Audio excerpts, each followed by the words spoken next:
Yo, what's going on, everybody? We are live. I am gonna be looking at some pictures of my clients or my buddies that are getting ready for a show this weekend.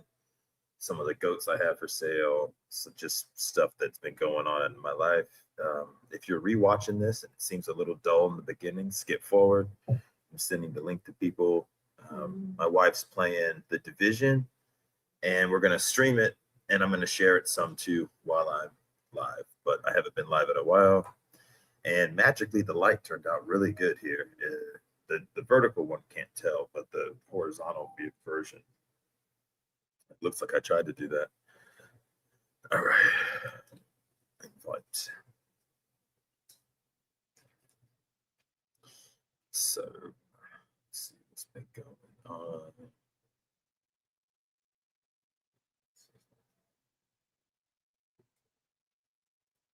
Hey, what's up, Mandy?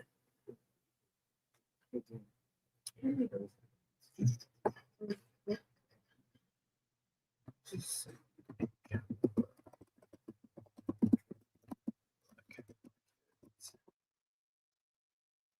so I can. All right, send this. Sorry, y'all. Send in some links. Send in some links.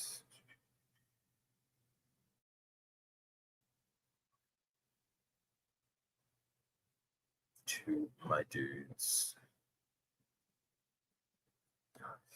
Michael,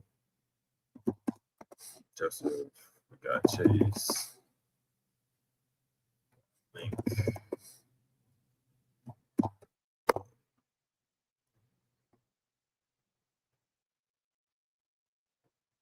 All right, I'm not looking at my screen, guys. So if anyone is here, welcome to the live stream. Not much happening right now, but we will in a second. Let's see if I can share screen. All right, I do want to share the window, but I'll start with this one. All right, so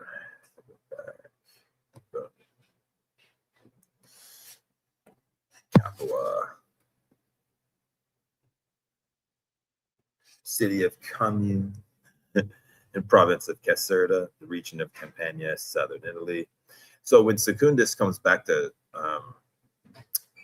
Capua in Secundus, he sails to Campania, pretty much, to get back home. Of course, it was like, 3 weeks at sea just to get there from Jerusalem. But Capua's name comes from the Etruscan Capiva, which means city of marshes. Its foundation is attributed to Cato the Elder and to the Etruscans. And the date was given about 260 years before it was conquered by Rome. That, if true, refers not to its capture of the Second Punic War, 211 BC, but submission to Rome in 338 BC. That places the date of the foundation at about 600 BC, while Etruscan power was at its highest. In the area, several settlements of the Villanovian civilization were present in the prehistoric times. These were probably enlarged by the Oscans and subsequently by the Etruscans. Etruscan supremacy in Campania came to an end with the Samnites invasion of the latter half of the 5th century BC. So we're still in the BC, obviously. In about 424 BC, Capua was captured by the Samnites, and the 343 BC sought Roman help against its conquerors. They allied for protection against the Samnite mountain tribes, along with its dependent communities of Casilinum, Italia, Atella, and so the greater part of Campania now fell under Roman supremacy. The citizens of Capua received the civitas in suffragio, citizen without the vote. Second Samnite War with Rome, Capua proved an untrustworthy Roman ally, so that after the defeat of the Samnites, the Ager Falernus at the right bank of the Volturnus was confiscated. In 318 BC, the powers of the native officials, Medicis, were limited by the appointed officials. The title Prefecti Capuam Cumas, taking the name from the most important towns of Campania. They were at the first mere deputies of the Praetor Urbanus, but after 123 BC were elected Roman magistrates. 4 in number. They governed the whole Campania until the time of Augustus, when they were abolished. It was the capital of Campania Felix. 312 BC, Capua was connected with Rome by the construction of the Via Appia, the most important of the military highways of Italy. The gate by which it left the Servian walls of Rome bore the name Porta Capena, perhaps the only case which a gate of this line fortifications bear the name of the place which it led. All right, so what we're looking for, history. Boom, boom, boom, boom, boom. We're looking for some stuff on the black market of Capua. Haven't really dove into it too hard, but Capua is where Spartacus and the gladiator school was, which was a revolt in 73 BC.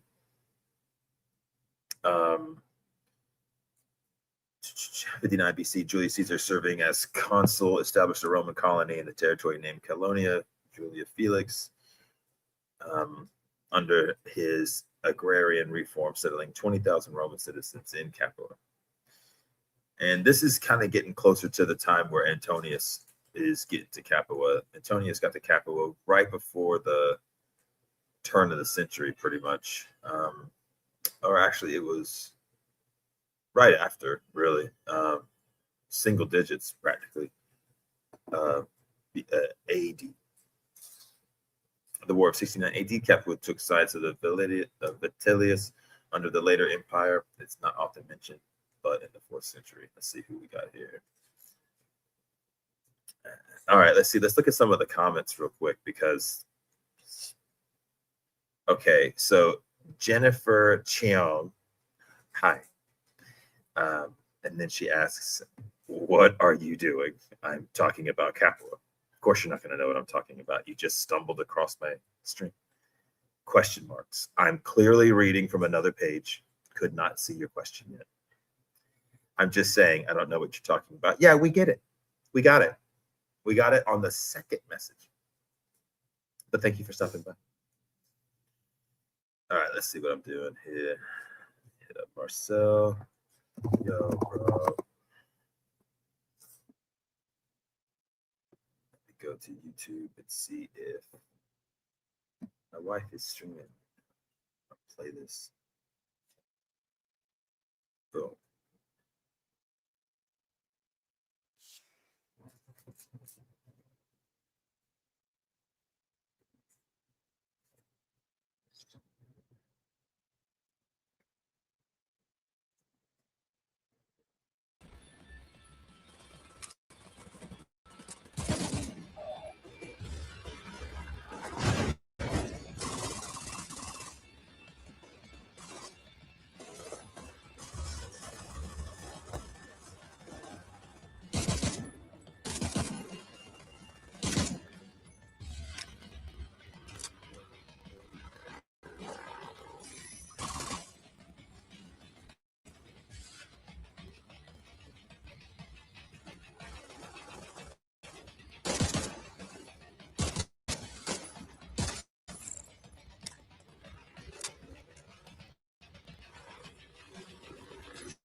I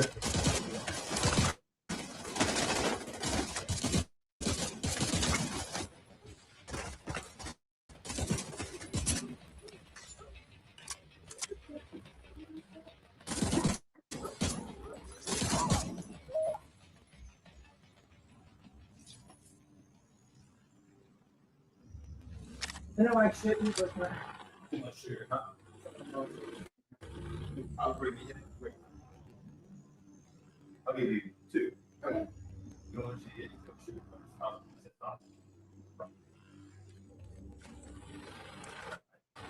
are you streaming me or are you? Yep, I'm streaming it.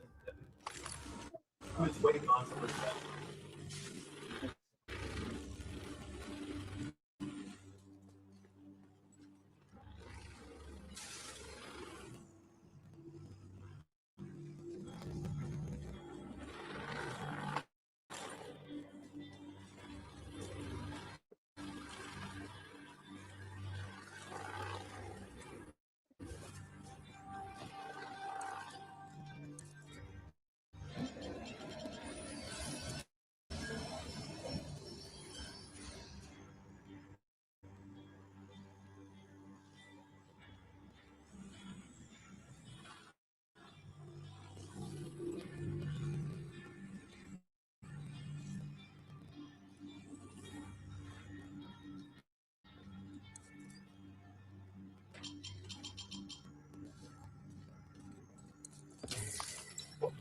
What's going on, everybody?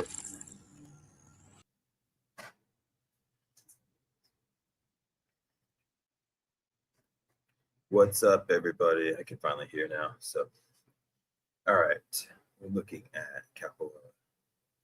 All right, so I found this Reddit post here. It says, "Ask historians. Capoeira suffered from a long series of bad decisions and disastrous destructions. She had been one of the most powerful cities in Italy in the 4th and 3rd centuries BCE, but in 216 she decided to back Hannibal versus the Romans. By 211, the city had been recaptured by the Romans. Leaders of the revolt were executed. Capo was stripped of her territory and her political rights in the Roman system. This was a serious blow for the city. Nevertheless, she recovered and became a prosperous city once again, despite the weight of several colonial foundations, notably under Caesar and then Antonius, among others. There are lots of inscriptions and public buildings to speak of in the imperial period.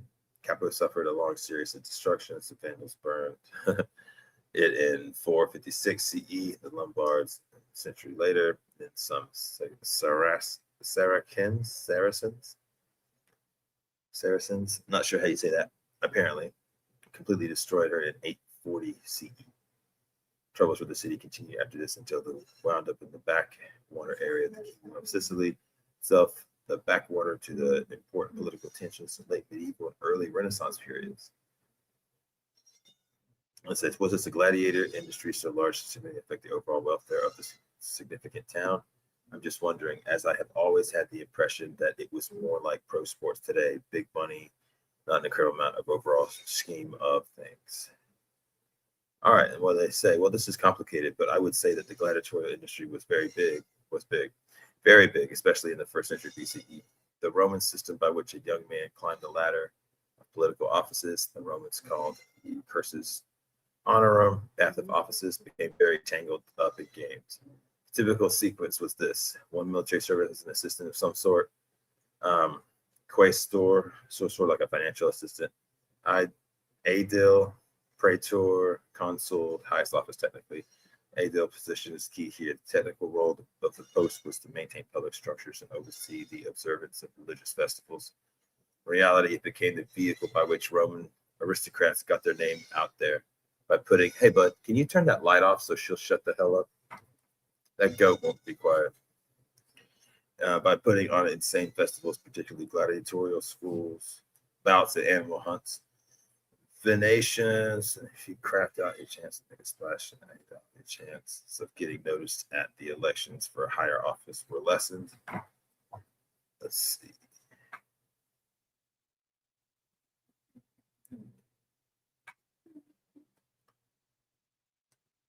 if you crapped out your chance to make a splash, high chances of getting noticed at the elections for higher office were lessened. The legend is that Caesar paid 320 pairs to gladiators for shows, which most of which would have come from capital. See Plutarch Caesar 5, or Plutarch Caesar. And this sort of production went on just about every year until the imperial period, after which was idolship declined in importance, but the emperor still spent plenty on gladiators and needed a supply. So on one hand, I would say that the businesses of gladiators was big in the late Republic, and that Capua had a stranglehold on the market as a sort of gladiator clearinghouse. The idea being that you don't bring untried gladiators into the arenas of Rome. You vet them first to Capua and get them cream of the crop. On the other hand, you were right, gladiatorial shows in general probably about the same as the level revenue-wise as NFL or European football today. Capua is a special case as far as the economics of games. Side note, the city of Carthage became very important for games during the imperial period. Carthage was one of the 4 largest cities in the world at that time. Rome, Alexandria, Antioch are the others. And are situated in such a way that they control the flow of exotic animals and exotic humans from the Sahara and beyond toward the rest of the Mediterranean ports. Carthage had an enormous sports scene. It must have also suffered severe economic recession from the advent of Christianity.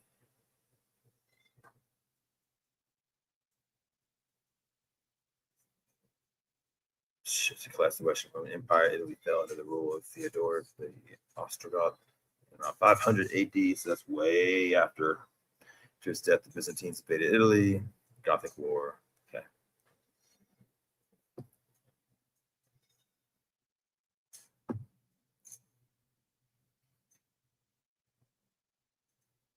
All right, so real quick, I'm going to show some of my clients, not my clients, but they're my friends that are doing their first show this weekend.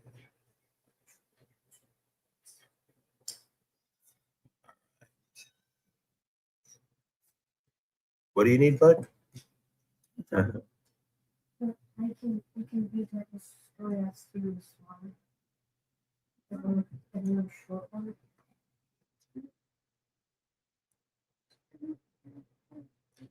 They don't stop it. I know.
Viral contamination detected.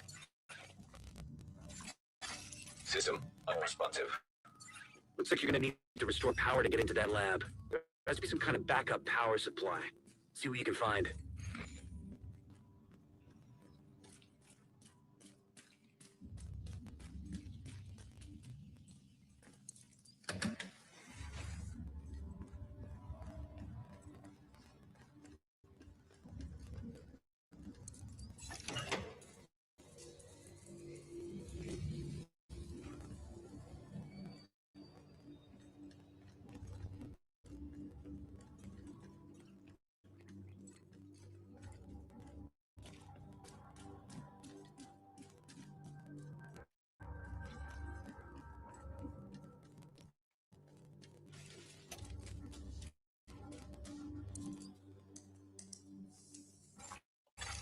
Local power restored.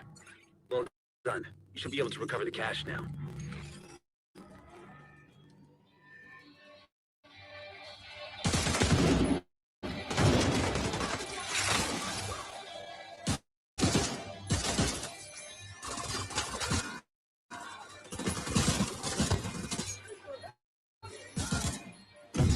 No, still streaming.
Real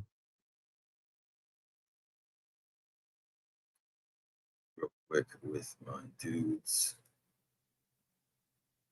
show everybody what they're looking like.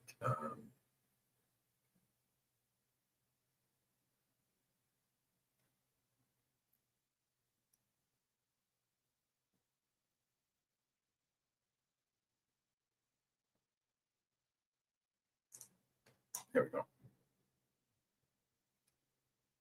Okay.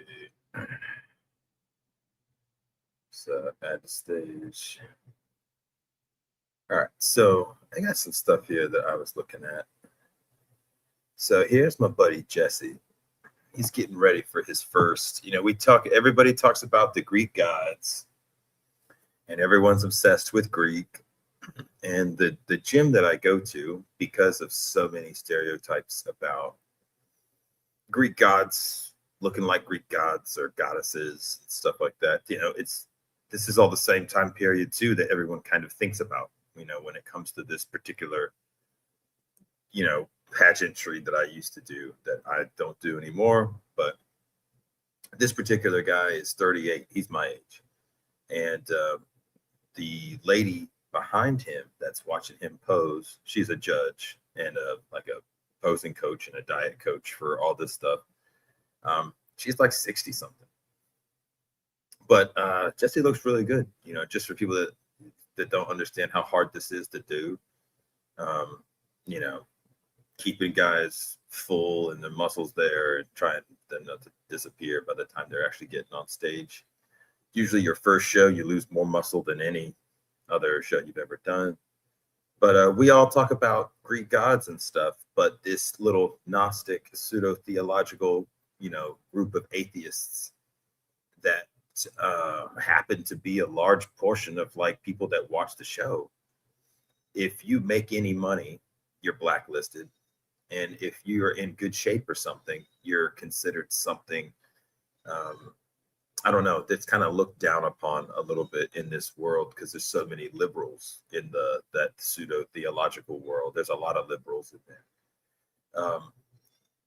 We used to have a former Mr. Olympia watching my show back when I was talking a lot about like the Hillman stuff.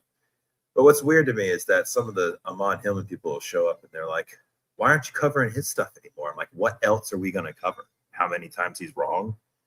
How it's like you're not really learning Greek this way, and how he contradicts his own people, contradict themselves in theory. They pay money to take these Greek lessons from a guy who can't hold a job. And but if you monetize your YouTube, they like, oh, you're making money while you're on here. Like, yeah. It's like only a bunch of poor motherfuckers would criticize other people for trying to make any money. It's like only people that can't do it criticize other people for doing it, or if somebody knows their content would be demonetized anyway, because like that's the thing with Babylon is that his fucking show would be demonetized with all the shit that he talks about. There'd be so many, flags and stuff on there. But yeah, but Jesse looks good. I had another one of my other guy, Tyler, but let's see what else we got here. Here's him from the side chest. But yeah, we all talk about Hercules and Achilles, and it seems like everybody's obsessed with Medea. We were going to talk a little bit more about Medea tonight. And it's just kind of, I don't know, it's kind of interesting what people are into. The very same guy that introduced a lot of people to even who Medea was or whatever. A lot of people didn't know what Medea was till they started watching the guy's channel. He said the same thing about his wife in court, saying that his wife was going to kill the kids, poison them. And I was like, oh, he sounds like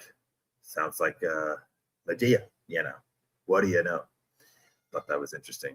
But everybody's they're so against this kind of thing. And it's like, well, back then, they already had these gyms, there's these mosaics of, ancient, well, I have one of ancient Romans, a bunch of women working out in gyms and stuff and participating in some of those different events, which was, it used to be related to war type things, like a javelin and a shot put and spear throwing, like that's all war related, athletic events in a way. And, but whenever this kind of stuff gets brought up in today's conversation of the Greek world and how it's like, well, you might not want to spend your time, reading every different Greek classic out there. But, a lot of guys, when they're looking like this, they're thinking of all the different, movies or pictures of Achilles and Hercules and all these things that they're all there. Everyone's thinking of the whole Greek god physique and stuff. And I made the joke, it's kind of like Gnostic bodybuilding. But But yeah, anyway, this is one of my boys getting ready this weekend. And also, I was going to show you all the eggs that I have. Look at all these flipping eggs. Let me see if it's even showing up. We have a lot of chickens, but we got hit by a tornado recently, so it's been a little uncomfortable. Just so much stuff's been happening. Chickens don't really like laying where they're laying. The voice episode with the wife. Oh, wait. We've had 15 years. Oh, okay. No worries. All right, so let me keep asking. Okay, so what are the main sources? We have Argonautica. We have I forgot the other guy's name.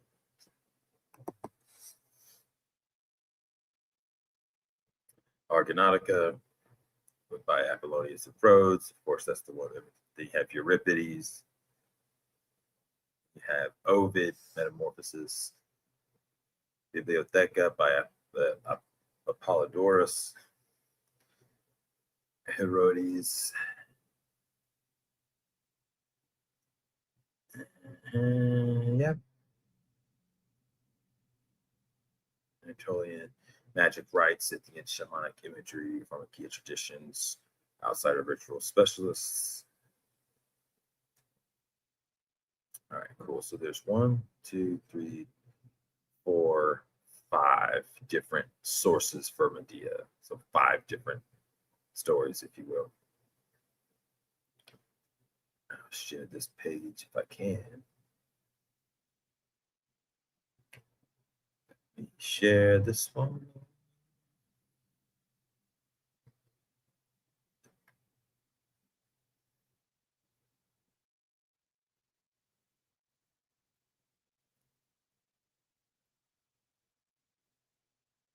Okay. So the big thing that I was talking to Lord Cameron not too long ago about this, was that Medea is different. So if over the course of 1,000 years, give or take, a couple hundred, whatever, let's say 700, 800 years, different authors were writing different interpretations of Medea, right? So would it be wrong if somebody did that today with the same Greek gods, if they wrote continuation stories, changed stuff around a little bit, sort of like Disney and Hercules? Had a slightly different take on Hercules, obviously for several different reasons. But yeah, so is it wrong to do that? And is there anything wrong with people favoring what they turn the character into?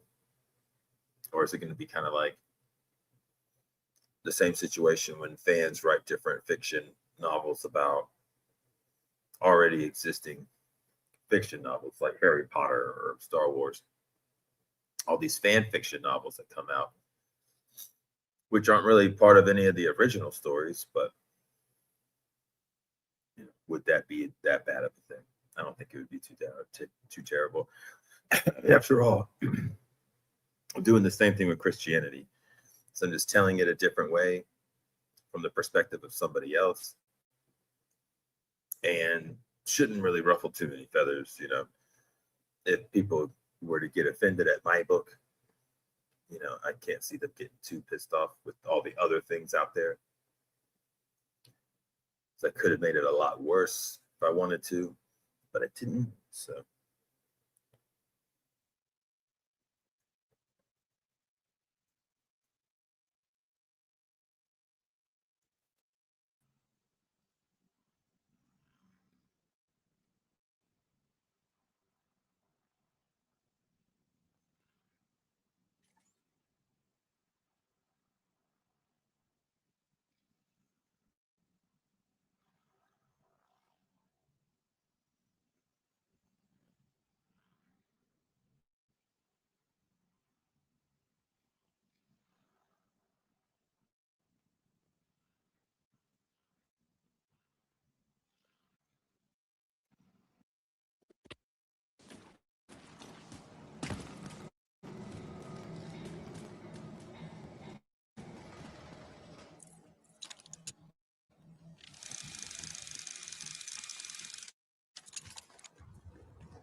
Hostile control point nearby.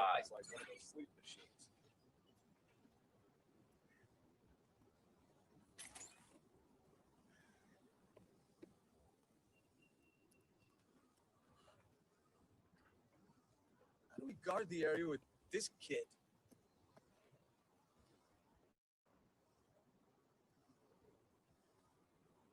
I told the guys I forgot to just go live, like just all the time.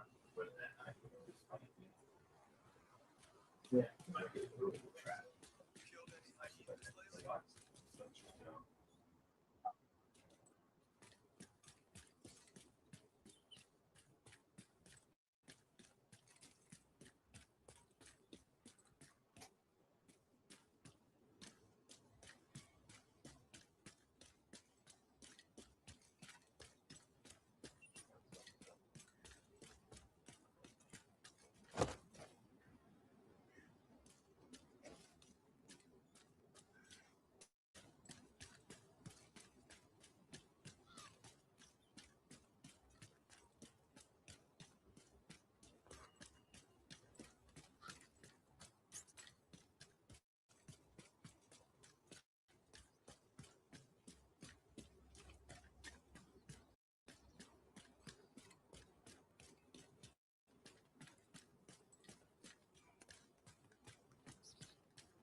Taking the viewpoint you see away from True's sons will make it a lot harder for them to coordinate their troops and spread misinformation. All communications coming in and out of the building will be controlled from the production studio on the top floor, so you'll need to find it and secure it.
What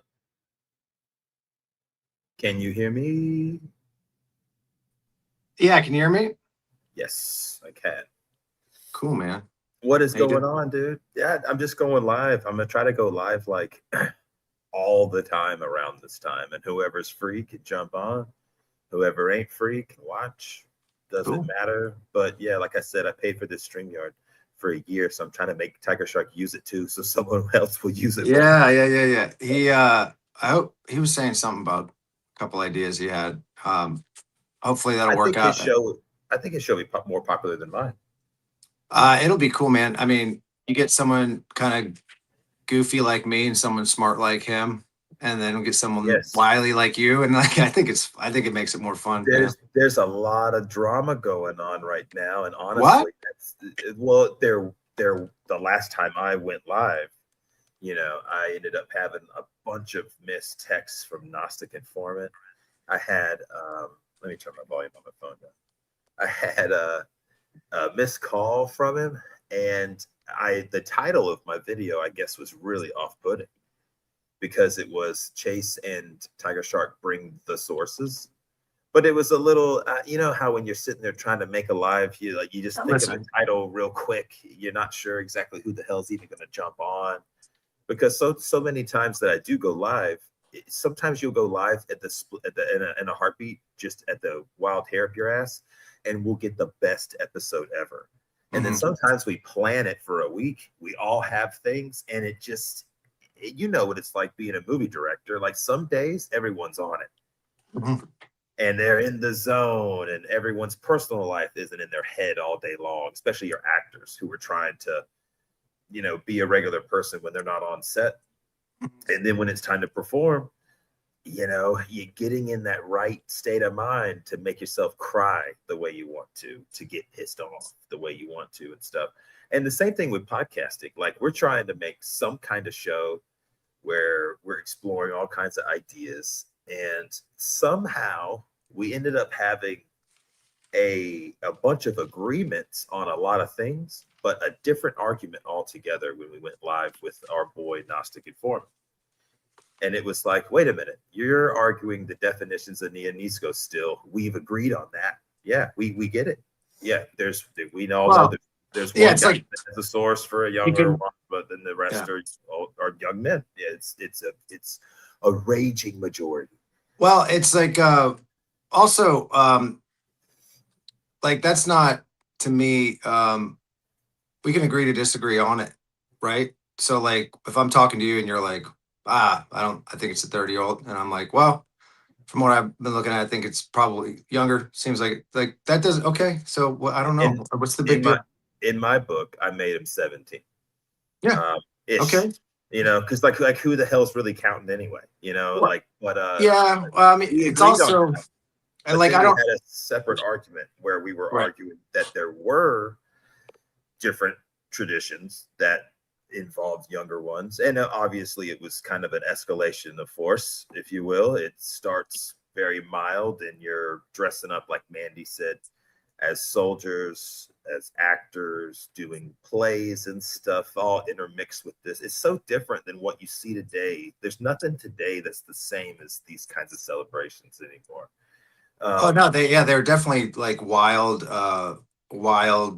rights inside of the context of a culture that is very different from how we understand, like, interacting with things. Like the idea that it'd be normal. I mean, but you see how cultures can be different in places, and they normalize certain things that seem strange to us. But yeah, people getting together, doing these rites in a unified way, having specific purpose, taking substances like that. Yeah, I think it's very difficult for us to imagine that. We're very isolated in our lives. We live in our little homes, in our little castles, like we're separate from each other a lot. At the Roman Empire at its height, but the contemporary version of it, where we don't have much of us now, it's even worse, but we don't have much of a social life anymore at all. Much less a party environment where thanks, Marcel. Yeah, his mic is so sensitive, I hear everything usually. But yeah, it's different now. So I think we all actually were agreeing on everything we were saying. I think our boy might have been having more of an argument towards the Amaniscos in general. And we are just simply, we are the portals to them. If it's if he says it to us, it gets to them. but we were all agreeing on everything because we see whatever a scripture says. Tiger Shark didn't have them all that night because he couldn't get them unlocked. I still can't get Clement of Alexandria to unlock, which I meant to ask Marcel about that, if he'll give me the permissions. Otherwise, I just re-download it a different way. but yeah, these sources, they're super important. Absolutely. And then when you have the sources, there's all this poetic interpretation. But there's a lot of disagreements on the interpretation license, the poetic license people are applying to just interpreting what they're reading. We're finding books from contemporary writers that are talking about how whatever you pick up from it is what it is, which is kind of, yeah, it's a little out there. Relativistic a little bit, yeah. Yeah, it's kind of like, well, whatever it makes you feel. I do agree with that a little bit, though, and but not that it's right. But I'm just saying, when I listen to a song, I see music videos in my head, and they'll have people I know in it, or myself, or army stuff, rock and roll music. Sometimes you think of like going out the wire and shooting and shit, whatever. I see music videos in my head, and when you watch the music video that the artist actually puts together, well, it's nothing like what you were thinking, but was my little daydream really wrong? Oh yeah. Maybe if you're not listening to the lyrics at all. Yeah. Okay. I like what you're talking about. Yeah. Brain. Yeah. Like, it's so, think about songs that don't even have lyrics. Yeah. What are you thinking about when you hear the song? And when the band goes and makes the music video, was it anything like you were feeling? Just curious if what was going into making that song, if there's any kind of energy attached to it or whatever. And honestly, there is an experience I had with this band called Polyphia. They put all this stuff that I was seeing in my head in the music video. And I became obsessed with this band after that, because I was like, there's not even lyrics, but this was after a couple of years of psilocybin experiences frequently. So I was like, this is crazy awesome. And it was probably one of the best shows I'd ever seen in my life when me and my wife went to see it. It was awesome. It was absolutely awesome. Yeah. So I want to, I really like what you're talking about there. That got me sparked. And I'm rambling a little, but yeah. Well, okay. So you were talking about, like you don't imagine a music video the way, someone presents it or something like that. Right. That's kind of, when we're living up inside of our heads, like in our thoughts, that's always going to be the case. It's like, but it's not the full, I guess, picture of engaging with reality. And I think that's where those two words of catharsis and gnosis probably come into play, where Tiger and I were talking about how gnosis, the way that they were referring to it before it became an abstract idea of knowledge, of knowing, of someone having some kind of like absolute idea you hold in your head, and that is reality.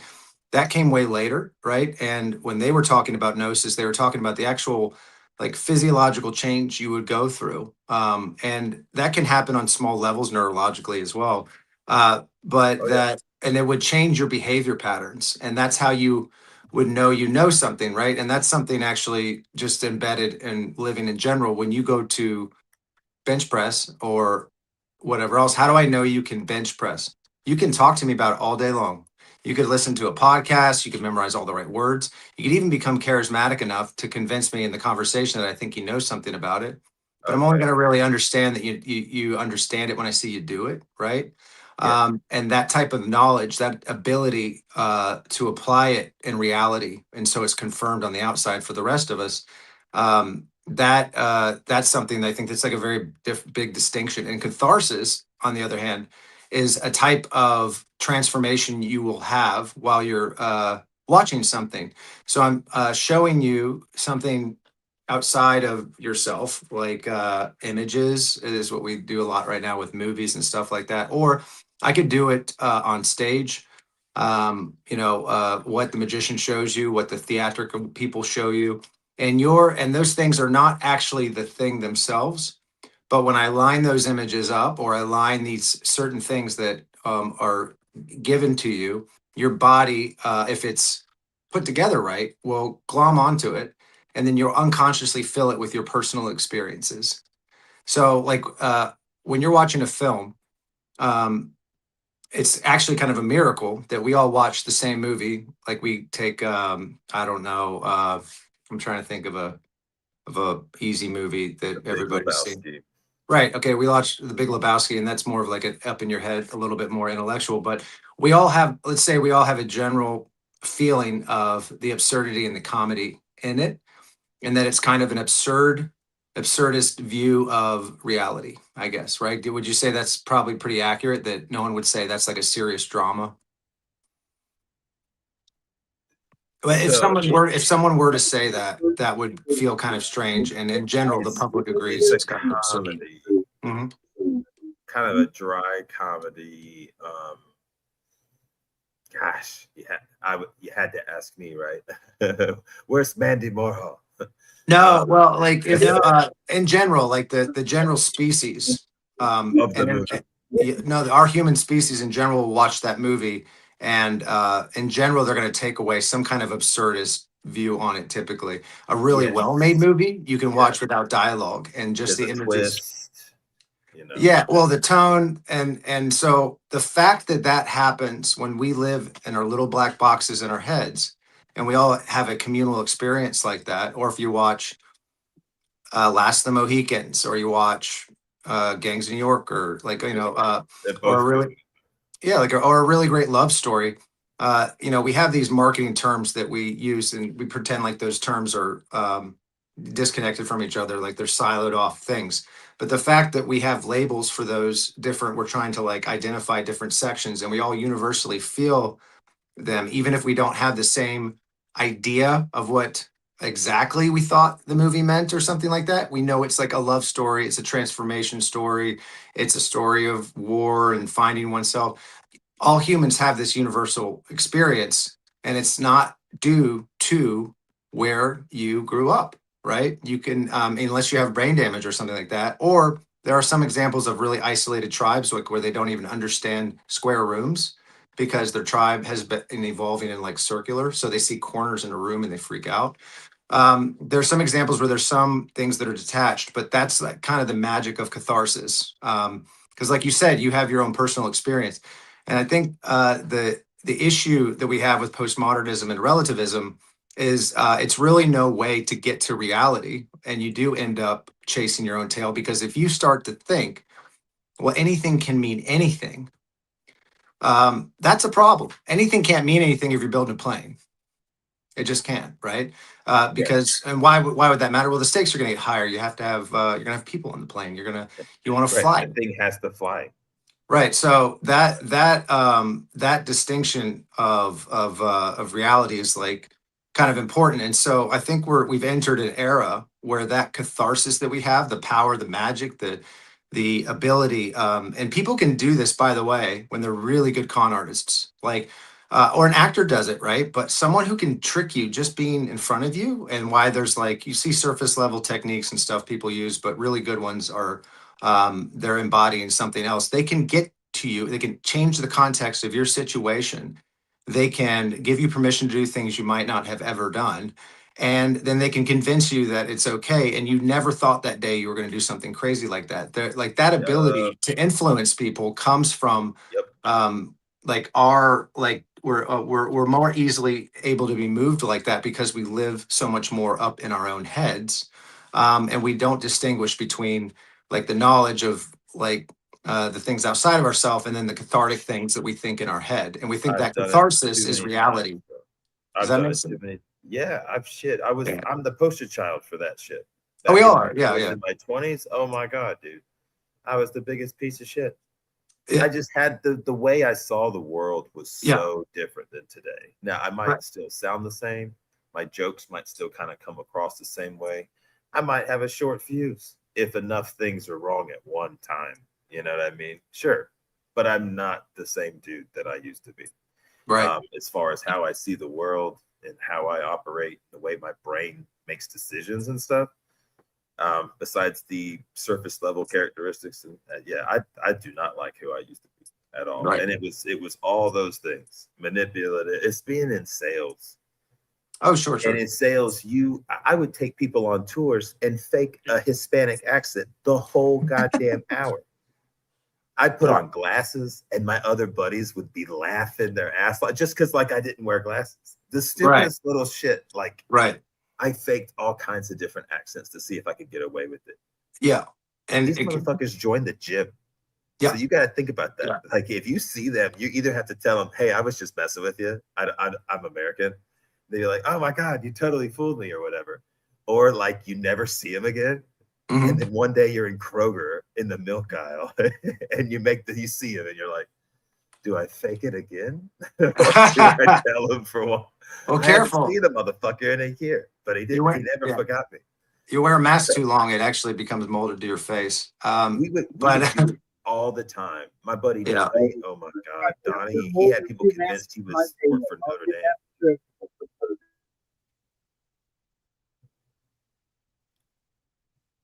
hello? What'd you say? I didn't know. I don't know. Something cut off. I heard Marcel I was said I've definitely molded a few masks to my face in my day for sure. I've definitely glued a few masks right to my face, man. It took a long time. I'm a much more like all the things you're supposed to be. I'm just more of them now. I don't Right. do anything that's nothing that anybody could, would probably strike or anything, but definitely nothing that even I think is wrong, Right. because like when you're 25, you don't give a shit. Right. Well, so all of those things, all of those buttons that cause that, and we don't have a handle on all of them by any means, but we have a handle on quite a few. That is what allows people to develop skills, whether they know it or not, to make a film or to write a story or anything, right? Those physiological buttons are in your physiology because you are human. And we have those as survival mechanisms for whatever reasons of surviving the bottleneck, right? So I will use film because it's a lot more simplistic to think about it. Yeah, A that's horror your thing. movie. Yeah, yeah. Oh, I mean, it is. I see it in everything, but it is a lot easier because we all watch films. We all are consumers of media and technology. A horror film is going to look a certain way because that way is unconsciously putting your body, your nervous system into a certain mood. You're there. Right? Yeah. Yes. And if it doesn't aesthetically match up, not just the performance, not just the writing, when those abstract images that are created or those sequences, they're all shot at different times. They're typically not shot in sequence unless someone's doing an experimental thing. It's not with the real people. Nothing is real at all on the screen that you are seeing. But when it's placed in a certain way, you go in there, and if it's a good movie, you're just in it with the characters. You don't even really realize you're hypnotized, right? It's not a bad thing, but that is what creates that, right? And then you fill in the gaps between the sequences and the edits and the frames. They've done such a good job that they're directing where you're going to kind of fill in the gaps in general. This person goes here, he need to rescue his daughter, this happens to him, and this happens to them. You don't watch the entire sequence play out in real time. You're not watching them take a shit and watching them go to their mailbox and watching them sit and cry for a little bit, and then they get pumped up for the day, and then they go to that that moment in the day. You see the highlight reel, and you also only see the moments that matter to the story that you're watching. So you're watching that arc. You're not watching their entire life. Otherwise, it's not real life, right? But anyway, The social media because of that. I was yeah, like, no more Instagram, because I'm either trying to look cooler than I am, or I'm showing an emotion I don't want to show people anyway. right. So Yeah. it's like, let me post another picture so I can feel good about myself. And here's another side tricep that you've seen 20,000 of in the Right. last ever. You scroll down, there's more. You're like, I don't know. I had to stop doing stuff like that because I felt like it was making me become. It was like making me become something Yeah. that I didn't know. I didn't have like how everyone was going to perceive it. I had no clue. Hey, Right. let me jump in on that real Yeah, quick. you got it. So, Yeah, totally. what you guys are describing is exactly how I see people in these communities because they're limiting themselves to data and information. And so, like, if you take a Christian, the very top, They're using the Bible and maybe a few other books that are around the Bible, the Apocrypha or whatever. But that's their LLM. That's their large language model, right? That they're operating out of. They reject everything else. And so it's a very small slice of quote unquote history that they call, right? And then you get some of the YouTubers that read a few more things, and then that becomes their LLM, but they're missing all of this other text for the same reasons that the Christians don't want to read them or reject them themselves. But did you know that Augustus in Rome burned over 2,000 magical scrolls that were very similar to the PGM and PDM? 2,000 himself. Diocletian later, 330 AD. He also destroyed a bunch of magical scrolls as well with very similar PGM style rituals on it. What was his And name? others in the Roman Empire. So they're destroying all of these PGM style texts. Those, I mean, they are the prevailing religion in the entire Western Hemisphere, and people tend to just want to glaze over them like Morton Smith was just some wacko that had the secret gospel of Mark that's questionable, and they want to write him off. Then you get to the part that's all about the sexual connotations with Jesus and the Neoniscos. And you have people like Jennings Jr. that write about that in particular, and Bentham as well, and others. And so and since then, there's been plenty more that have also taken up that position. And if you actually read their literature and their works, they go through a methodology as to why it's either that or they marry it to the ritual.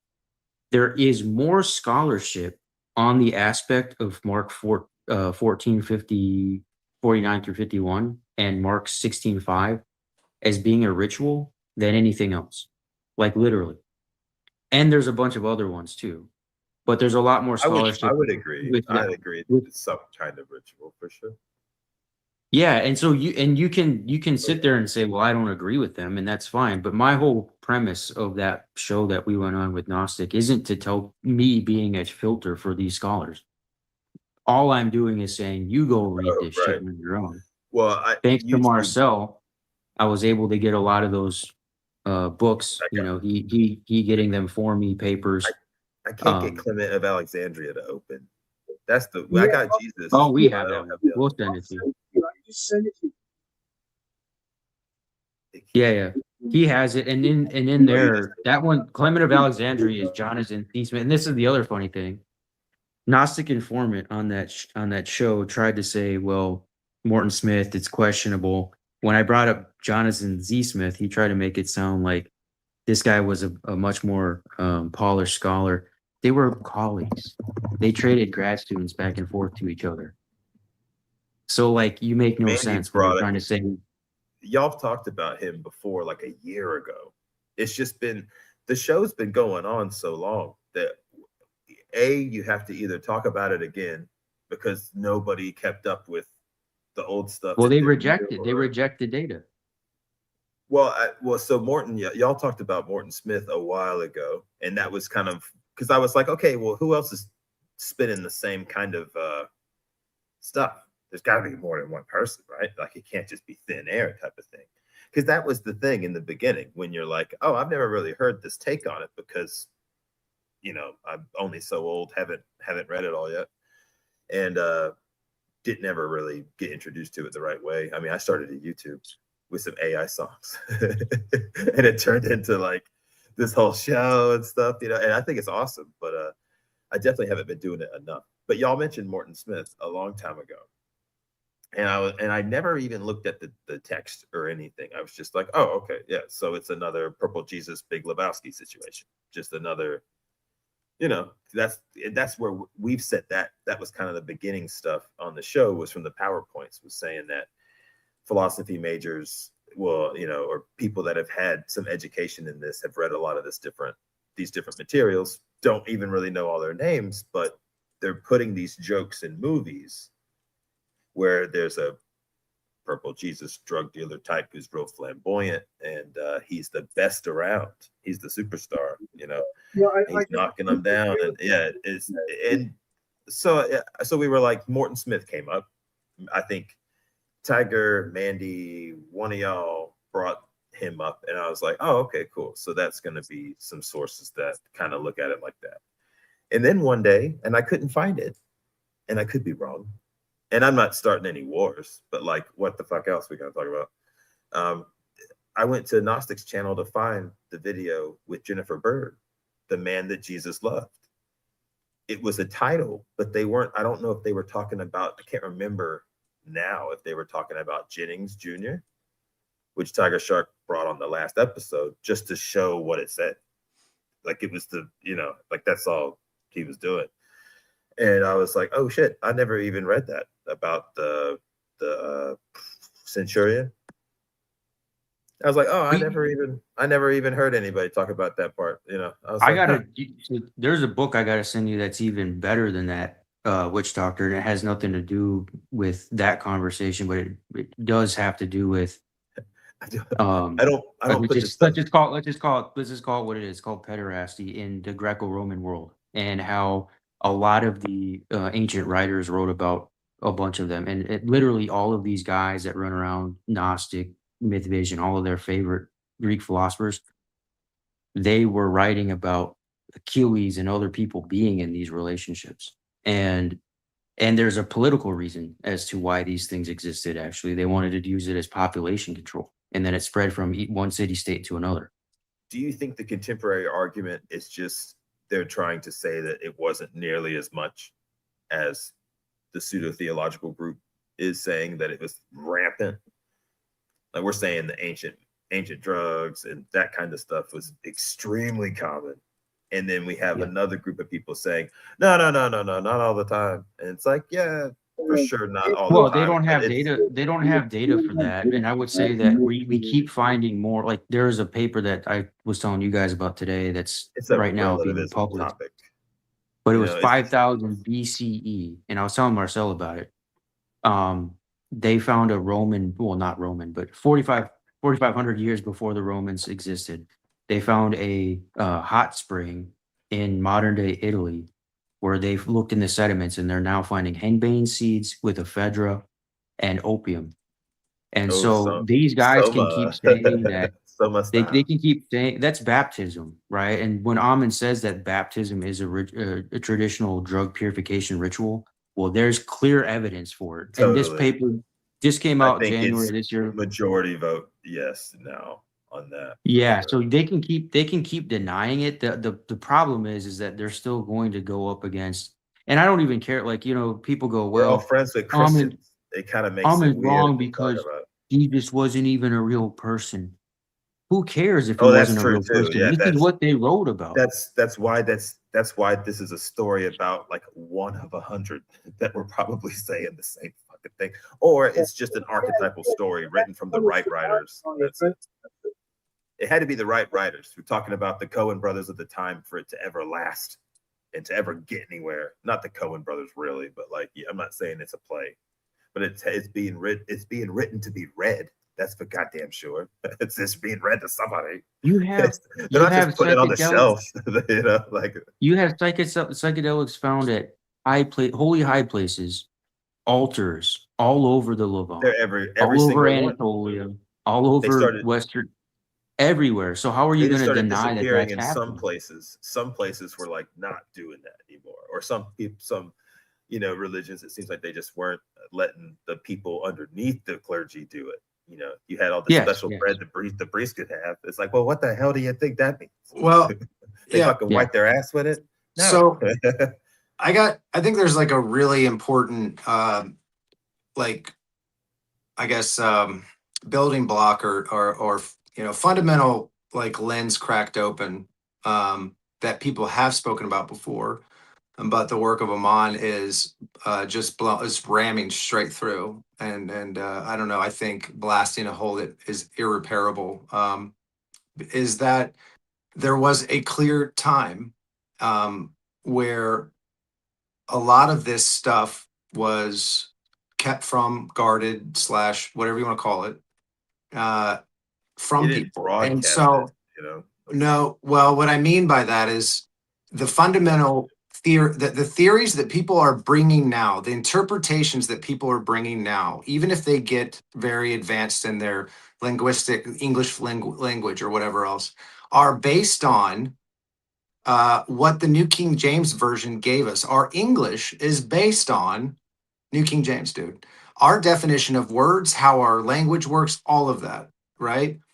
So Oh yeah, that that we is read a huge problem. That is a huge problem. I mean, the fact that we are even using our language now to pretend that our language is comparable and we understand what they were saying because we've translated into how our language works and then we interpret it in our So- minds and feel it.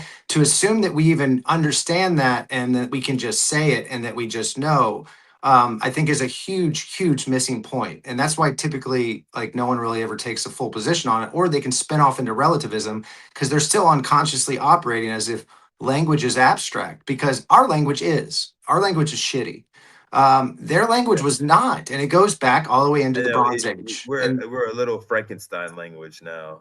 well, I mean, it's You even know, we got yeah. Our but Latin, Greek, Yeah, French, no, Danish. well, like our letters are abstract, dude. Like they don't, when they are lined up, there's no way for you to tell what that word means based on those letters. When we have a sentence structure, there's no way Not to all tell. of them.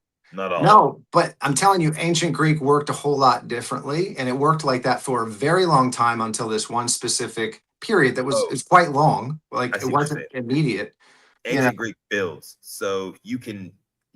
I take the Duolingo Greek, and you can you can figure out what it. You can read it day one. You could well, because it builds. I don't know how to describe it.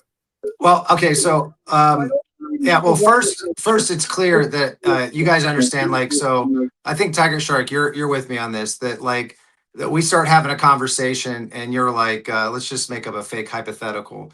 Well, it says here that Jesus rode on a dragon, and then we're gonna have a conversation about whether he rode on a dragon or not, right? So I'm now the non-believer, you're the believer, and now we're gonna start arguing about that. That's operating under the assumption, the context of the argument that he rode a dragon at all, and that's what that says, right? And so it's a false dialectic right at the get, right? And so, and then we keep building theories on top of it. Actually, the dragon was a metaphor for this, and it was actually a parable. When he pulled the dragon's horn back, that meant that that's what you pull back on life when you're going through things. And then Nietzsche comes along, and then everyone else comes, and that's kind of, I think, where we're at. We're starting to like look back, and it's starting to get pieced together, likely because technology has allowed us to amalgamate all this stuff and line it up. No longer is someone taking 10 years to translate one book and have to go across all the, try to find lost copies of things. And this image, these like this past is coming back to us in some kind of weird way, where we've been wrong about that fundamental argument, and we've been sitting here, and people have been sitting and debating and philosophizing for God knows how long. I mean, technology is increasing, right? As we go through like an evidence-based, like gadgetry force multiplier thing, so that's happening. But on the thinking side, or the human side, or the living side, we're sitting here arguing about this stuff, thinking that we're going to argue ourselves and debate ourselves and think ourselves into some fucking answer that will solve things, or that will, now I got the answer. That's how you live. Okay, but What Case, the, what tie are we that back talking into about? tie that back into your original argument, which was gnosis. Oh, yes, Because yes. Yeah. gnosis is actually, as Carl Jung said it, the age of reason, becoming awake, awakening. That only happens once, the state of gnosis. Not this little definition of, oh, I just learned weird trivial facts and that's gnosis. That's not what gnosis is. No. Gnosis is an experience, which is what you're talking about, which is what the church and all these others did when they destroyed all these magical texts. But with that magic, they also burned and lost a lot of that plant medicine. And some tried to keep it alive throughout the Middle Ages, and they got burned at the stake as well. Yes, But that's your really what the ancestors- battle has always been. Well- It's always been against the plant medicine itself. Yeah, but do you see? Do you see how like so I mean, I'd be interested into forcing people to take a position, not because it's about right or wrong. I could give a shit about anybody's ego and their little diapers they're wearing about. I don't want to be wrong. I'm wrong all the time, dude. Like I don't care. I don't even really feel like I'm some kind of entity that is singular or anything like that. I mean, I just, from my life experiences, but and I'm not trying to say that in some kind of like I'm not above anybody either. I'm not smart. I'm not anything, right? I am just interested in exploring this stuff, right? So like but the fact that like I want to know, like, are you telling me that these texts that influence the globe, that have had so much power, have been guarded and people have been slaughtered by the fucking millions in order to protect them, that power forces like kingdoms have put their people through immense suffering and torture, where kings have ripped people out of their tribal rights to watch them give birth and put them on their backs because they wanted to see it. Where like all of this stuff has happened in the name of this stuff, and maybe there's some good stuff too. So I'm just saying it's a huge influential force. This is not some kind of stuff where oh, these people had this hidden knowledge, and that hidden knowledge was the kingdoms inside. I'm sorry. That's what you think your ancestors built civilization with? That's what you think help people survive in this world and like come up with these incredible talents and skills and ideas? That's just the baseline beginning, I think, in realizing something pretty epic. So if that's all these parables mean, if that's all that Jesus was saying, I got news for everybody. He ain't too bright, because there's a lot of people saying that shit. And it goes back even farther. If you were saying like, hey man, you're not really a singular self, you're kind of this amazing force moving through space time. There's all these writers talking about insane stuff, man. So that I want to know that position. Is that what you really think? That's what you think all of this influential work is all just about? And if so, let me show you something. And one of the things you can first start showing is how the language works. And if you want to do the butterfly thing, why that to me, unfortunately, is not only working. Is not only incorrect, it's working to actually be almost like a joke that someone who was probably from antiquity would say to us about our language. They would make fun of how stupid we are. Look at your words. The butter that flies, butterfly. You idiots. Your language does not work at all. It's not connected to reality at all. Where did I see Theirs was, and it was not reality. They knew their language wasn't reality. It was a connection of sounds and symbols. Wait, let Marcel say something on that. Marcel, what was Gnostic saying that word was? Oh, oh my God! So he was treating the Anistos as an exocentric compound bird, which means that like the meaning of the compound is outside the word itself.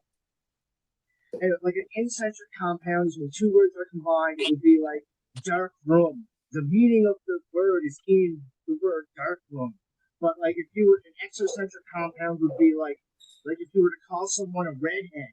So you're calling a person something as a descriptive word of a person, which means the definition is outside the word redhead because you're describing a person. So he was treating Neonismos as an exocentric compound.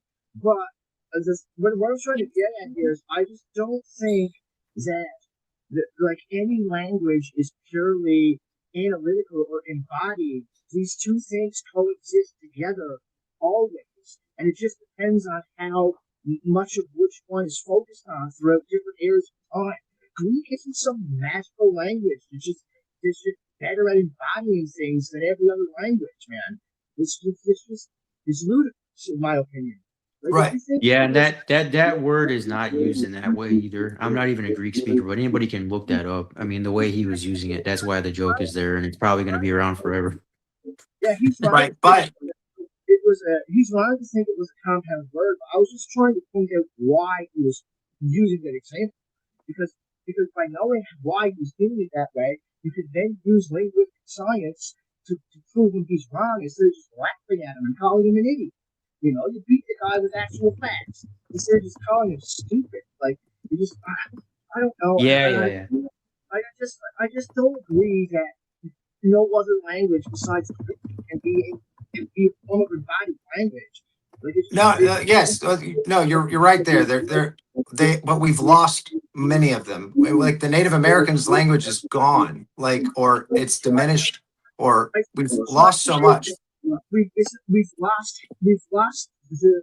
It's like losing the connection to nature. It's not like it's gone. We've just forgotten how to do it. Yes, I agree with that. 100%. Words, yeah, we're they're tools. It's a technology. Yeah, It's yeah. not lost. We've just forgotten how to do it. It's still there. We just need to remember. The plants and fungi are still there, but the people using them is something that's diminished, right? Right. But what I would say is that ancient Greek did. I'm echoing in someone's thing. That's okay. Sorry, it just like makes me feel insane. um, it is the most it has the most work. It was the most like it preserved knowledge when a group groups in that region, nations, whatever, when it was forming, that they kept it as a record to pass down to future generations. And it was the longest slipstream, whatever that is. And I don't even like calling it ancient Greek after a certain point because it disappears into the Bronze Age or whatever happened there. But it's functional. And if you and me, if we were all born somewhere, like, and we weren't taught language as like a group of people, and we started making mouth noises to try to communicate to each other because I'm not inside your head, you're not inside mine, but we got to work together and we got to make sure I'm clear on certain things. I mean, I need to make sure you tie that arrowhead on right, because if it doesn't fly right, we don't eat, or maybe I get injured or something like that. The more functional your language is, the more complex it is to describe even emotions and feelings and forces and things that are affecting us, all the context of our environment, the more advanced I will be able to become and also communicate and work together and bind together like that. So if your language is abstract, like you're subjected to a type of like who defines that for you, who defines those parameters, tells you what things mean. And then it also like isn't really like it's just not flowing really well. So like it does make sense that like when the scientific community and naming animals and naming other things, that they understand a little bit about ancient Greek or something, or Greek in general, or something like the way the words work, because they can see how someone coined a term and it describes not the whole thing, but it basically points you in the direction, points at the moon you need to look at, that's trying to tell you, hey, there's a moon over there. And I just noticed it has a furry hat on or something, like what you do with an animal. Like, hey, this is like these little ant things we call ants. And then it does this other thing. Isn't that crazy? Like, so like our English doesn't work like that, right? And it's a problem. And we don't see the difference. Looking at a language is abstract. It's just the perspective of how you're looking at it. It's just one. That's just one way of viewing the language. All languages can be abstract, or all languages can be embodied. And the complexity of the language doesn't really fucking mean anything, because it's how useful are the words to you. Complexity doesn't make something more useful or not. It's how well it serves you in the time for what you're doing. Okay, let me do. I'll serve you up one better. The word. Okay, turn the echo off real quick. Which is analytical thought. Like, how can you say Greek wasn't an analytical language when they were like they're like still the most quoted philosophers today, which is analytical thought. Can you mic mute? Oh, thank you. Sorry, Marcel. Yeah, his mic picks up his speakers as well. It's so sensitive. Oh, they're separate. The speakers are separate. That makes sense. Yeah. All right, it's a time delay. It's physics. Like, okay, yeah, I see what you're saying, right? Yeah, we can go down that rabbit hole of trying to like conceptualize how everything's kind of abstract. You can get into a kind of a relativistic game. The clock's ticking. We got short lifespans here, and there's things to be done. And like, so if we go to, well, it's all abstract and nothing means anything and it doesn't matter, that's very dysfunctional for when I need to get things done, prepare for the next season, prepare for barbarians, whatever it is I need to do as a human, like the good and the bad and everything like that. And a really, really important distinction, right? When I say that our words come from the definitions of this particular belief system and they've defined them, the word faith is one of my favorite examples, because how that word was used before that, and it is a pivotal word. It's a very important word, right? And how it's used right now is to define something, an outer authority outside of yourself that you don't need evidence to believe in. Now, conceptually, I want you to think of that. And then it's supposed to be really important, right? That's wild, right? When the difference is something that you, and I mean, I'm probably going to butcher it a little bit, but something in general you would expect to happen because you've experienced it before and you understand something about the nature of reality around you. Like a cloud, I have faith that the cloud's going to form when the temperature's at a certain thing and the dew is at a certain dew point. I'm using all these words to describe it, but I have faith that this is the process that's going to happen. I have faith that I'm going to age and die. I feel like, and then if I have that word faith is important. Why? Because then I can start making plans and I can start preparing for certain things, or I can start training for certain things, or I can start doing things to protect because I'm trying to see what's happening in reality and I can survive and thrive better. Right. So when you take in really important pivotal words like that, that are really important, and then I put something in there like that, that's going to change how you think about anything. It's going to change how your navigation system works, how you approach things. It's the same thing with truth, right? It's the same thing with gnosis. It's the same thing. Like if we thought knowledge, the actual knowledge of things. Now, people that are in the reality of any field that they're in know that the reality is if you don't do it and you can't show it, your understanding of anything is little to none. You want to talk to me about how good you are at running and how much you know about running, and you know about that, and that's fine, but you can't run.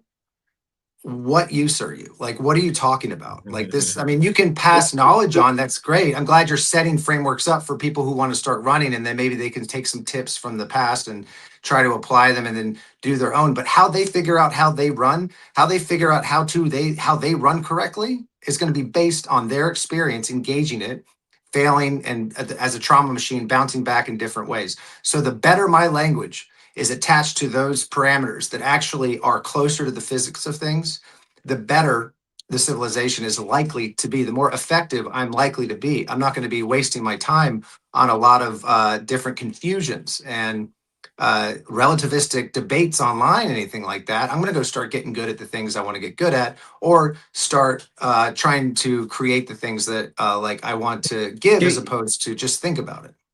Yeah, Chase, you're right. But the thing is they had embedded in their religion a boundary dissolving, central chemical, pharmacopoeia. Oh, absolutely. Absolutely. Yeah. That was the tool that they used in order to dismantle a lot of these philosophical debates. I mean, you just described induction, which is Aristotelian logic, deduction, induction. It's just probability theory. And so when you say faith, I'm going to wake up and it's going to be sunny out like it was yesterday. That's just called induction. It's probabilistic. If I hit a pond of water with a rock, it's going to make a splash. If I do it 1,000 times, I expect on 1,001st time, it's going to do the same thing. But that's just probability theory, right? Things that can shatter these views that man has are these substances, but also the way that they did these substances. Yes. And the thing that the Greeks did well, where they incorporated other cultures very well. We already talked about the Cypriots and the language, how it influenced the Greek, but there's even more that influenced that older stuff. The rituals are so, people don't really even understand ritual or even the drug use. They just go, well, in the Minoan culture, linear A, we can't read it yet. It's not, it's not the same things. Yeah, we get all that. But if you look at the actual opium that they were doing in the caves there on Crete, it was a singular substance. Yes. Now think of how stupid that sounds. Yeah. Every other place, even before then, 2,000 years before that, we're finding hot springs with a drug cocktail.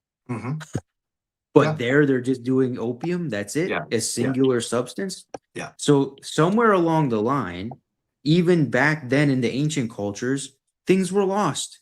Yeah. Oh, yeah. But the underlying truth is that once man and human finds that source back to awakening, to gnosis, to understanding and experiencing that, that's when you get all these cool things that happen. It's when you get that taken away that people formulate these positions that bolster their narcissism, that they want to be in control. They form these schools of philosophy that all funnel up into monotheistic views. And then that's when everything else gets lost. Mhm. And that's where the language gets dumb. And that's where everything else gets stupid and put under the one agenda. It's always been a drug war. I mean, even today it is, but even back then it was. It was literally a designer drug war. And you Mhm. can look at it. I mean, we have the physical hard evidence for it. And the ones that were better at it were the ones with doing all the cool shit. And they were Mhm. shattering their egos on a daily fucking basis. Mhm. What like so you know the word you mentioned the word ritual. Um so when you say ritual, like what are you what is like your baseline, I guess, uh concept of that when you use that word? Like in general, not Well, like I'm not asking for an ritual answer. doesn't ritual doesn't have to be necessarily drug related. It could be making an idol. You know, there's idol uh rituals that are in the PGM, right? Mhm. So I would say that it's more an incantation and invocation. It's somebody that's doing an activity, whatever that is, in order to fulfill something, to Correct. have Yeah. a goal, to do something, and they do it usually in the name of XYZ or through a god or a goddess, that sort of thing. Right. It's not a noun. In the way that I think we like operate and speak with about it. It is the behavior patterns that you would do that evoke a specific mood. And that specific mood is the goal or the God or whatever you want to call it. And when you do these patterns, not like when I tell you what these patterns are, and then you do them, you have some kind of similar experience, but it's your experience. It's not exactly the same. But like so when most people use the word ritual, though, when they're talking about it, when they're debating it, when they're whatever, they're thinking some kind of hocus pocus, or they're thinking someone again put flowers on. You see it in our cinema, like someone put some flowers or some meat on a I don't know, like a offering thing, and they burned it, and then that was the god coming to them, the power and stuff like that.